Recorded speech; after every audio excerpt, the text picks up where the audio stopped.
What's up, y'all? It's Moosh here. I haven't made a video in like a year and a half, but that's also because I was busy getting a master's degree, but I'm done. So hopefully I'll be posting more often. But today we have our friend Martin here. I went to school with him, and he is going to be talking about what it's like to be a history major and also going the teaching route. And so I'm going to give him a chance to introduce himself. Hi guys, my name is Martin. I currently just finished up my 6 year teaching, going to my 7th year this August. And yeah, teaching. Yeah. So this is an opportunity for us to know about like what it's like to basically go to UNT and what was that process like, and what was it like to be a history major at UNT? What was the classes like? And like I know you also did the teaching program too. So what was that like? So the route I went through was more, I got my history degree first, right? So you do your history classes, your 1000 level, 2000. And then it got interesting junior year, and that's when I did my 3000, those advanced classes. So how to become a teacher through that is you take your normal history classes, but you're getting the history degree first. And then it's like, oh, hey, you want to go the teaching route. Okay, so you do your teaching classes, your education 101s, your all that good stuff. And then you have to go to the office, forgot, I think the Department of Education, and tell them, hey, I want to go on this route to become a teacher. So then you have to fill out some more paperwork and you have to get approved essentially. It was weird when I did it at UNT because if you were an education major, you're in the program because that was your major and they help you along with that. Your education major, you're usually going to go elementary, usually first. Or Yeah, and but, even but it's like more streamlined. And it's more easier. streamlined. With me, it was just, oh, I'm with other history majors, so they're not necessarily wannabe teachers. They're using that to do something else. Like they might want to be lawyers, or they want to go into politics or something. History, poli sci majors, they're usually one and the same, kind of cut from the same cloth. Yeah. So it was kind of easy at UNT, or that part was kind of, I had to not jump through hoops, but it was a little more complicated than it should have been. But then I got in. So how UNT, I love UNT because originally it's a teaching, it started off as a teacher's college. Like it was called a normals college and stuff, which translates to, I think it's from French, like teaching college. So originally it was like, okay, we need more teachers, boom. So I like that aspect of the origins of UNC in general. And also that the history program was actually very, very good. Great professors, like Dr. Torgett was an amazing professor. He did Texas history and he did the Guinness World Record for longest class or something. This happened a couple years ago. And he, at least at that point, I don't know if anyone's broken it, but he has some sort of record held. I think it's Guinness or one of those ones. And so a lot of the stuff I learned from UNC, I translate that into the classroom. So, because I think a lot of stuff I learned from UNC, I didn't even learn in high school, and I felt like I had amazing history teachers that knew a lot, like old school teachers and AP and everything they knew. And I think it's just when you're a teacher, you start to realize you can't teach everything, but also you can't learn everything too unless you're seeking out that information. So what was it like going to UNT and just like being involved and like the student experience like for you? The student experience, I think once you go to college, if you're doing a 4-year university specifically, especially if you're like me, you're first gen college goer, right? First gen college, you're also person of color too. I think that helps out in terms of, okay, if I see a lot of people, they go to college and all they do is the college work and they work and they're not having a good time. I think UNT was especially great because I found Talons, Spirit Org, and also Kappa Alpha, which helped out too. But also other organizations that help with, like, I'm Vietnamese, I'm Asian, so kind of getting that aspect of, oh, let me go out and try to serve my own ethnicity and my own race, and try to go out there and just be involved in a lot of stuff. Not too much, because some people are involved in too much.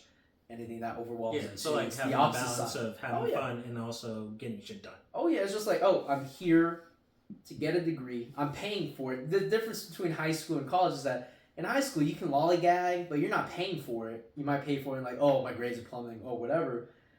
But in university, you're paying for it. You're paying thousands of dollars for classes. You don't go to the class, you just wasted a couple hundred, right? if you're, oh hey, I need to do this thing for my specific org, that's great. But what about algebra? What about college algebra? What about this? What about that? Yeah. Right. And as you go along in your credits, it becomes a lot more like, oh, Yeah. this is, I need to be here. Especially when you're trying to hit Fry Street at like Oh yeah. Friday night. Oh yeah. And then you Sometimes. have a paper due, Oh yeah. and you got to work on it on the weekend. So Oh yeah. And here's the thing. Once you go to college, you don't have to just go drinking on the weekends. You can go drinking whenever. Fry was right there, so you just go like, oh, I need grit. I'll just drink it right now. It's always open, right? So I think that's kind of one aspect of having that balance, and I think that was great for me. How I transitioned to UNC very well is that, for one, I knew I needed to work hard. Okay, like my note taking habits in high school weren't the best. I kind of cruised along. Like I knew I wanted to go to college. I wanted to work, but also I wanted to have fun. I was very involved in high school as well. yeah, To go to college, I was like, I want to be involved, but also I'm literally paying for this. Let me make sure the grades are a priority yeah, and stuff, right? And I wish I kind of did a little bit better. My freshman year was great. Started slacking my sophomore year because I think I did get more involved. I did have a job too. It was my first time having like a real job outside yeah. of where I'm from Irving and stuff. So Yeah. it was a cool experience. Yeah. That part. So as you went through all of that, classes got harder, and I'm guessing you had to do student teaching. What was that experience like? And also like things people should consider if they're going into teaching, and like the fact that you're probably going to be working for free for like basically an almost full-time job. Yeah. And like, what was that experience like? How should people prepare? And also like, what are some things where like you probably shouldn't go into a teaching program if you're thinking about these things? What are some things to consider? So I think one thing. So I'll tell you the process of what I went through with student observations and teaching, right? So your last year, your senior year, whatever your last year is, you don't take any classes. This is your class, right? In some cases, you can't even have a job. You have to get special permission to be able to work because now I was teaching for free my senior year at UNC. It was the fall. They call it student observations, right? So I went to school and I wasn't teaching nothing. I was observing the teacher. I had questions to write down. There's some things I had to ask them. They had to sign up on some stuff, whatever, right? So that was just kind of me being there. And there's hours you have to fill out. And that was the fall. The springtime, when you're basically there until you graduate from UNC, right? So I had. So you're essentially just working a job at a different school district for free, but paying for classes too.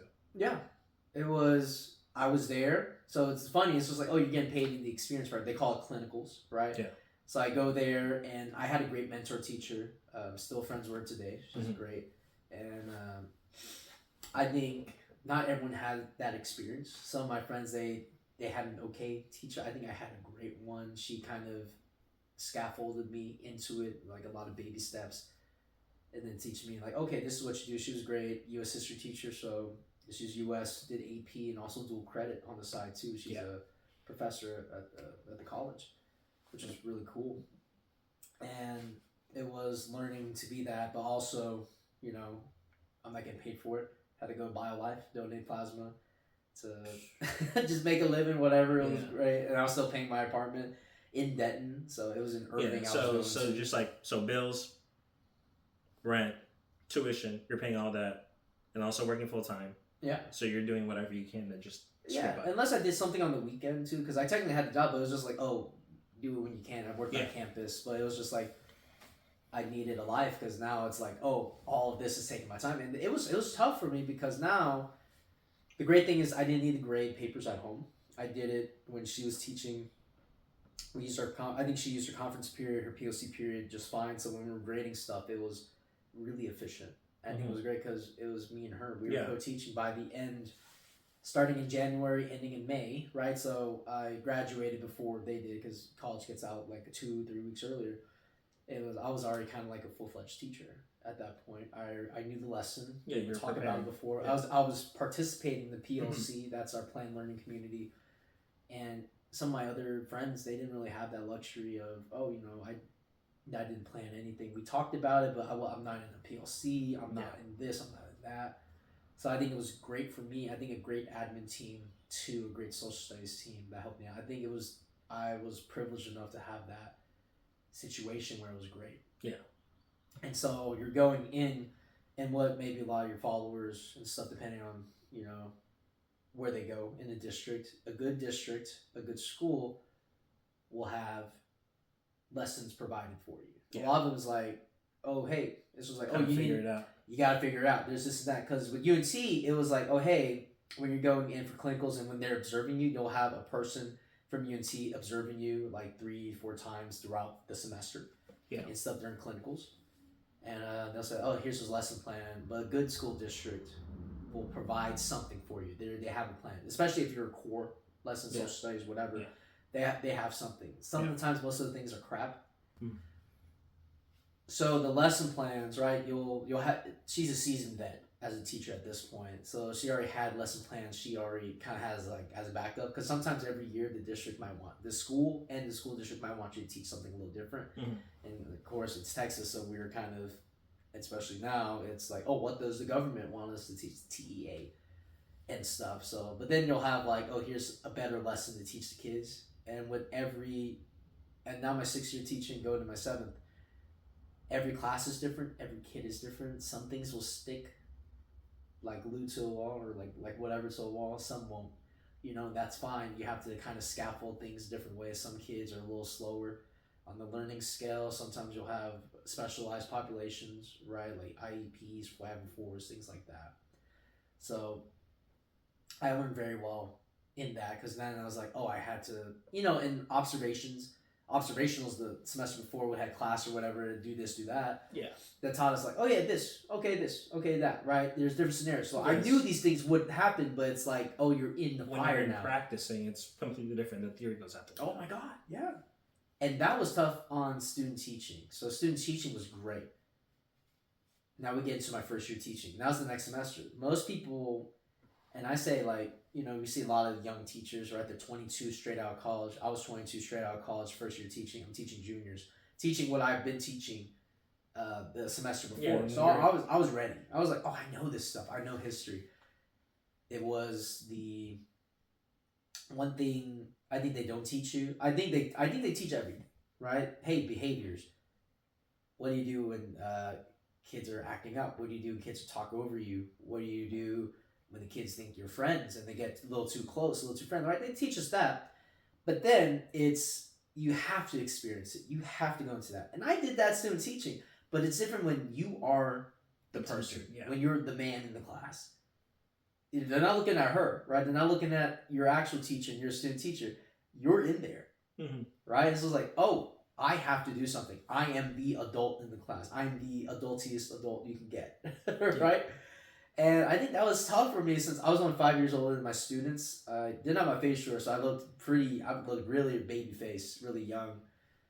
And I think that was tough I was used to someone else's procedures that I needed to create my own, or at least I had my own.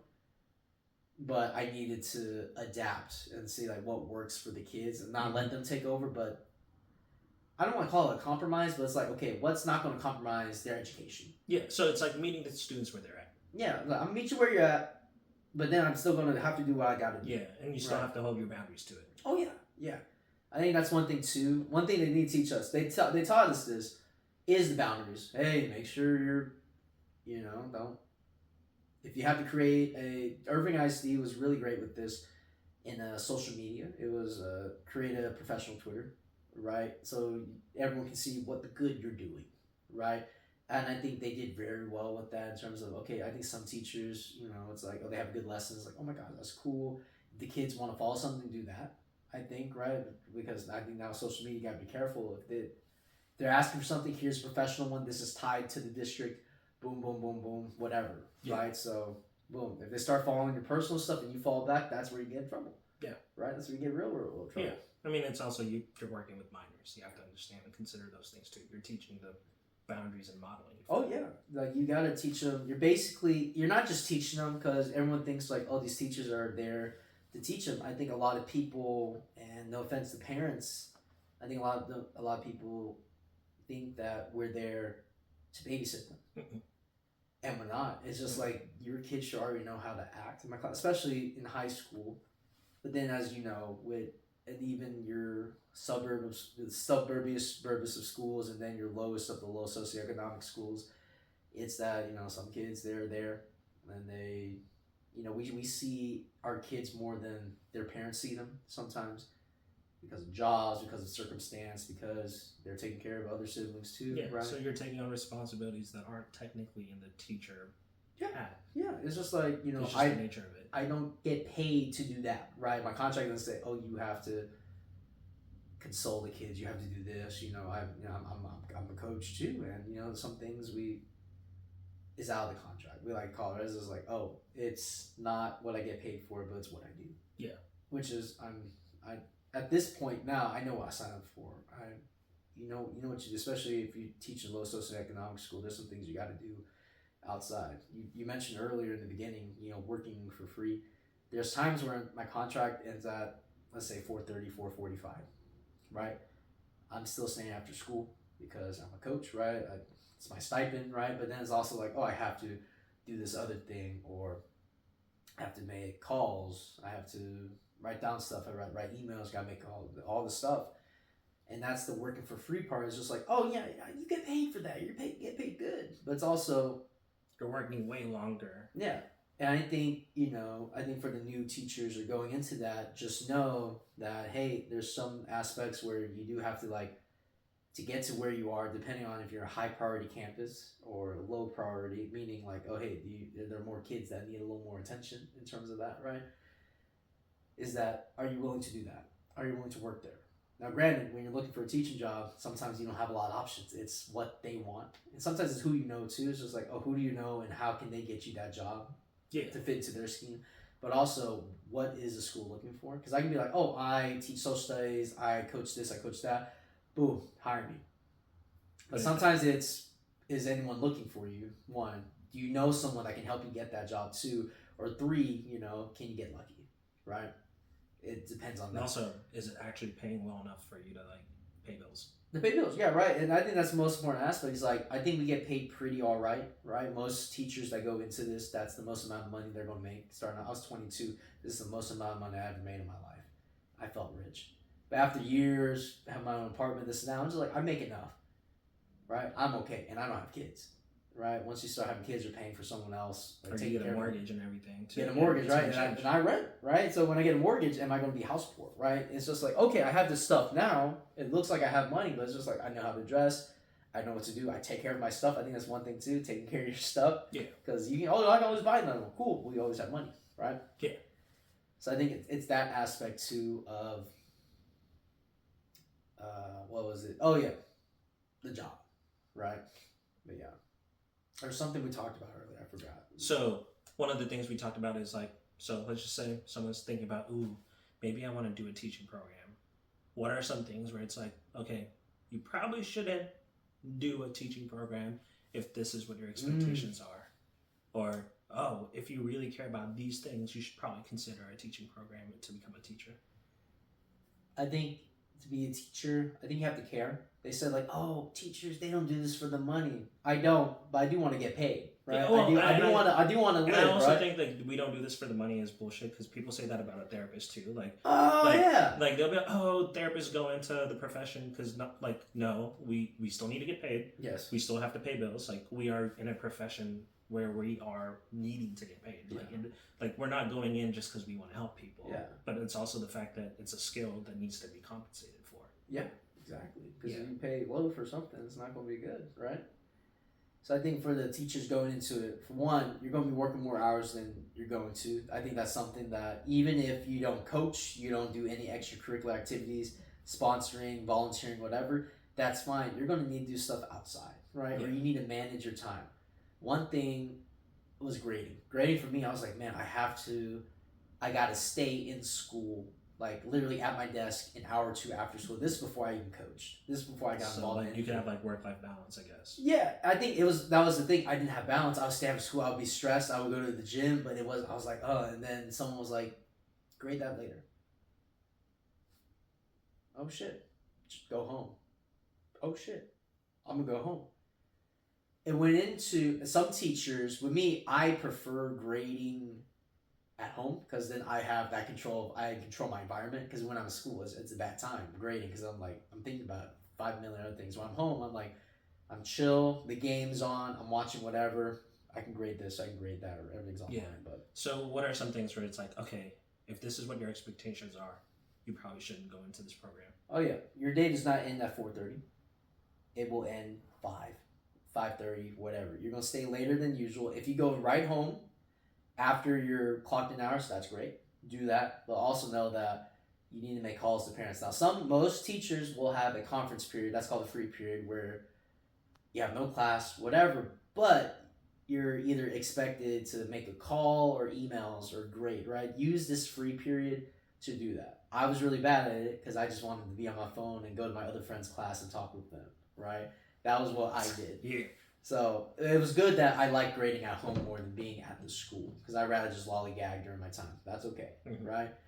So I think that too is just like you're going to spend more time either at home or at school doing that, right?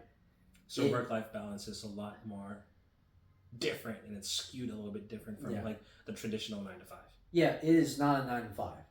It is a 9 to 5, but if you treat it like that, you're either going to get dinged on an appraisal in terms of like, oh, are you actually here, right? Are you grading? Are you doing this? Are you doing that? There's a lot more things too, which it depends on the district.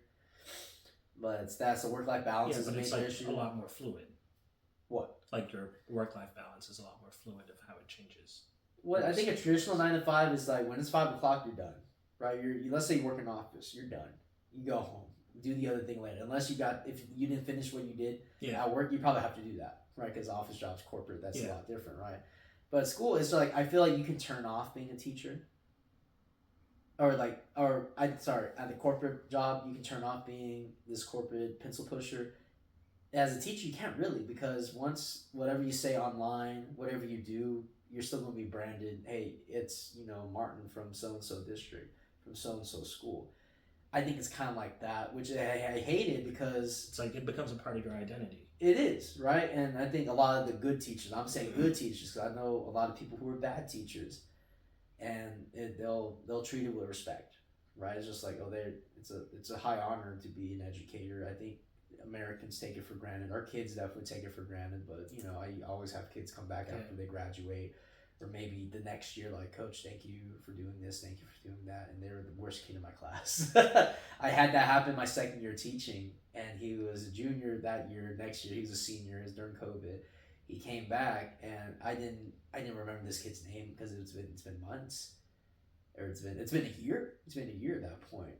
And it's like, hey, Coach, you have someone said like they want to thank you for everything. He's a senior. I was like, man, who is this kid? And I saw him. I was like, oh, no freaking way. And that was my first, this is worth it moment because it's the second year teaching. I was a year into it. And I was like, oh my God, like that's crazy, right?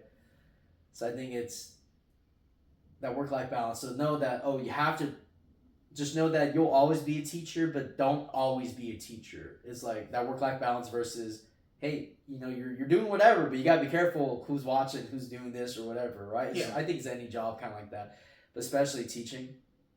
Also, I think if you're going in, I think, there's friendly teachers, but also there can be people that cross that line. Like, don't cross that line. There's a thin line. You got to be careful because your kids are your kids are your clients. Yeah, so right. There's a fine line between being friendly and then just being inappropriate. Yeah, right? Yeah. The kids need to have a good, appropriate adult as an educator in this building because their guardians, whoever it is, are sending these kids 8 hours of 40 hours a week minimum in school, and they expect their kid to be okay and safe. Yeah, especially if it's a coach, you're spending way more time. Yeah, right on top of that. Yeah, and it's like you gotta be appropriate. You gotta be careful, like the cussing and everything. Sometimes you gotta say like an F-bomb or something, right? You gotta say something like, "Hey," yeah, they'll pay attention, right? But you have to have that balance of like appropriate boundaries and also like how you present yourself in front of the kiddos too. Yeah. Because I think we spend so much time with these kids where we start to imitate them. We start to pick up some things they do. It's funny when it's a meme, when it's a thing they say, but it's when we start acting like them in the worst way possible. You have to check yourself. You got to check yourself. You got to be like, whoa, don't get into that because I think it's easy to get into that because you're with them most of the days of the week, right? We call it teaching 6 to 6 in school, where it's like you're teaching 6 classes out of 6. You should have, if you're, this is a good school, let's say we do block scheduling in my school, so we have 4 classes a day, 8 AB day, right? So when you're teaching 6 to 6, you teach 6 classes, you have 6 classes, whatever it is, and then you have, what is it called? A conference period, which is your free period, and then your PLC, or a planning period, where it's, oh, you're planning with other teachers in your same content, right? Or PLC. But some people call a planning period, the same as a conference period. So it depends what school district, what school, to be honest. But yeah, but I think a lot of people also see teaching, there's that saying, right? Those who can't teach or something, right? And I think that's a horrible quote. I think there's a longer quote with it too. It's probably bullshit, because like those who can't teach is just disrespecting the profession when it requires a high level of skill to do it. Teaching is a skill. That's why you always see teachers leave the profession. So there's always 2 camps, right?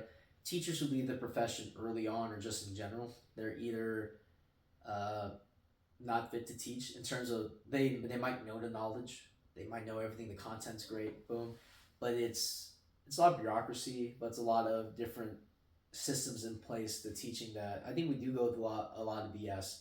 And compared to a corporate job, I have a friend who been like through 2-3 different jobs this year because of his major, because of his degree. He can do that, right, in business or whatever. But with me, I can't do that. I get deemed for it. I try to leave my school right now, or let's say at the end of the year, I can do that now. But let's say I try to leave middle of the year, I could lose my license for a full year. I could lose my certification. And then I have to either be a sub or work something else until that ban ends, and then I can do it again. No other jobs like that. Teaching, and it sucks because especially now there's a teaching shortage. They need teachers. Yeah, and even as a therapist, I can leave my job anytime I want to. Like, granted, there's ethics involved where I still have to give them enough time to say goodbye to my clients, or refer them out, or take them with me. But like, I don't even have that requirement, and I'm seeing clients with mental health struggles. Yeah. But you have to have that requirement. Yeah, and I think it's because the service I'm providing these kids is a free one, right? They are forced to go to school. They have to go to school, right? It's the law, right? So I can't do that. And this is a public school. I'm not sure about the private schools, even charter schools, but most school districts are like that. And you know, everyone needs it, so it's just like, hey, don't do it, right? I think that's one thing that sucks. We have no, what's that called? Our power in terms of making money. It's just like, oh, I can have a stipend, this and that. Oh, you make this amount of money. Well, cool. I do 500 other things to get this amount. So it's like based on the level of skill, you're not necessarily always getting compensated of what it requires, but that's just a teaching job in general. Yeah. It just, you're there, it's fixed. You can do this, you can do that. You get different stipends for different things, different districts, but yeah. So, with that being said, what are some things where it's like, okay, I'm considering going to a teaching program. What are some qualities or the right reasons you would say are some of the right reasons to go into a program? You're like, oh, you should definitely be a teacher because you're coming in for the right reasons. What are some of those things for you? I think for me, it's you have to go in caring. I think you want to be a teacher. I think it's not like a backup plan where it's like, I don't know what to do. Yeah, because a lot of teachers, and you'll see this with a lot of non-core teachers, which is nothing bad at all and stuff.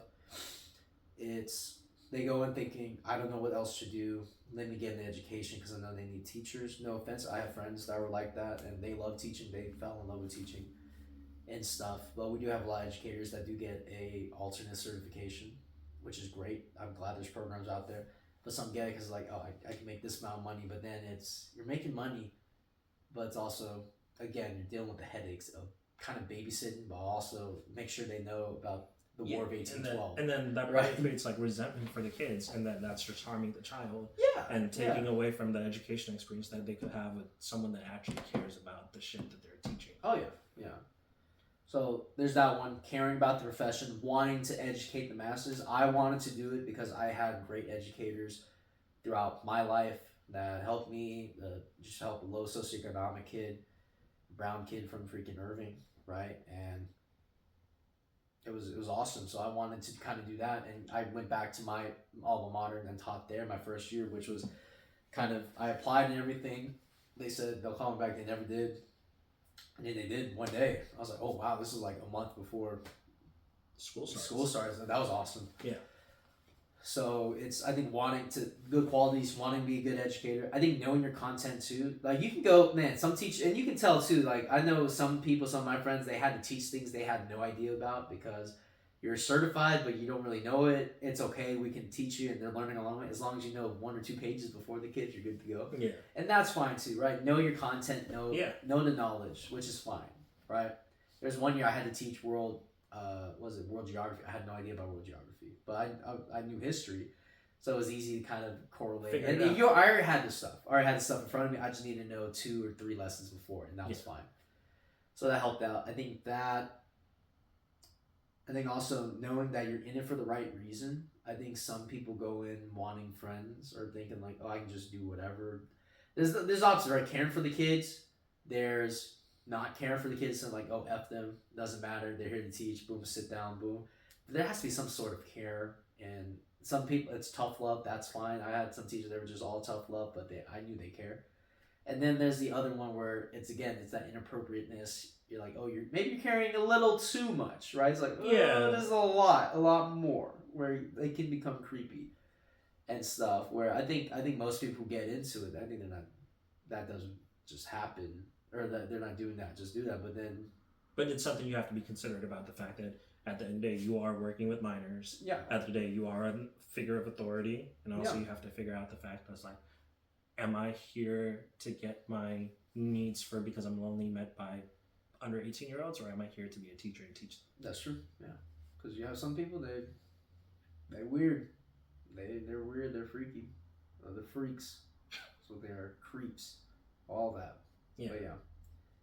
So I think that's the most important things, because you'll have just like every job, you'll meet every kind of teacher ever, right? So they'll meet different backgrounds. I know there's a current teacher right now in my school. He has an engineering degree.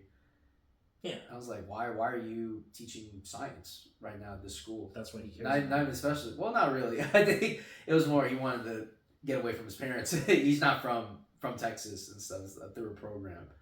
And I was like, oh, well, he's teaching right. It's good. It's just like, I mean, even sometimes as long as you care enough for the kids to be there. But it's just like different walks of life, like engineering background. They have a chef background. They have this, they have that. And it's cool, right? It's like that alternative certifications where it's like, I wanted to do one thing, but then I really liked this other thing.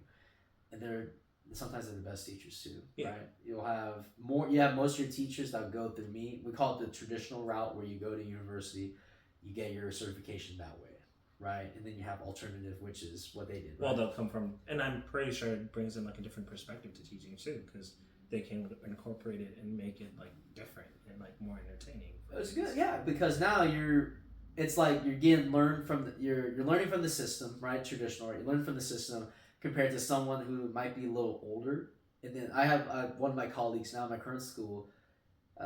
She's same age as me, right? 27, turned 28. It's first year teaching, but she's been out of school forever, right? But she's doing this alternative certification, but now she's older. So think about being a lot older. Let's say I started at 22, so think of someone who's 5 years older with experience in terms of, I think, being an adult, being outside of that being college able realm. to have that perspective too in teaching. Yeah, and then coming back in, and now like, oh, it's your first year teaching, but I think you have a better grip of things because you are older in terms of that maturity. And experience. That makes perfect sense. So, with that being said, I know we're hitting the end of the video. What are some of the biggest advice you have for the students or people that are thinking about going into the profession watching? I think my biggest piece of advice is always be open, adapt, and don't take things personal in terms of the kids. I think that was my thing. It's just like, oh, they're not coming to class because of this. And then one kid, I remember his name, I'm not gonna say his name, but I remember saying like, I don't care if you hate my class or whatever, you got to be here, you have to pay attention. And he's like, Coach, I don't hate your class, I just don't want to be at school. Yeah. And that hit me. I was like, don't take it personal. It's just like, they just don't want to be here in general. It doesn't matter that's your class. Yeah, and there could be so much going on in that kid's life too that we don't even know about. Yeah, I think once you, another piece of advice, first week, maybe wait a week or two. The lunch, when it's lunchtime, leave your room open, have a kid or two in there, talk to them, and then you'll get to learn a lot more about them than them being in your class. Because then I learn a lot about my students and kind of their struggles at lunchtime. It probably helps you be a better teacher too. Oh yeah, because now it's building that rapport, right? And it's one thing.